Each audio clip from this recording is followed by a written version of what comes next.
रामकृष्ण हरी मंडळी, आपल्या सगळ्यांना माहीतच आहे की संपूर्ण भारतामध्ये नव्हे तर संपूर्ण जगामध्ये परत एकदा दिवाळी सण साजरा होणार आहे। प्रभू श्रीरामचंद्रांचं 22 जानेवारी रोजी यांची प्राणप्रतिष्ठा होणार आहे अयोध्येला। त्यानिमित्त सर्व डोंगर खंडाळावासी वगैरे यांचं काय नियोजन आहे ते जाणून घेण्यासाठी आपण आलेलो आहोत। सिद्धेश्वर मंदिरामध्ये सर्व ग्रामस्थ, आप्तेष्ट मंडळी, परिवार, मित्रमंडळी, परिवार, तर चला तर जाणून घेऊया काय डोंगर खंडाळ्याचं नियोजन आहे। रामकृष्ण हरी मंडळी।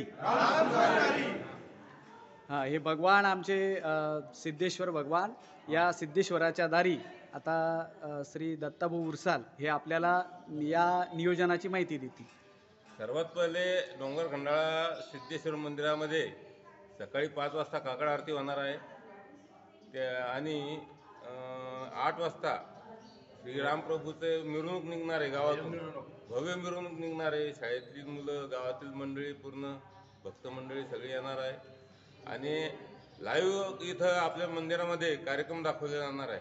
11 वाजता 11:20 ते 11:30च्या दरम्यान तो कार्यक्रम आहे, तो लाईव्ह दाखवलेला जाणार आहे। याची सर्व ग्रामस्थ मंडळी सगळ्यांनी नोंद घ्यावी। बोला जय जय श्रीराम, जय जय श्रीराम, जय जय श्रीराम।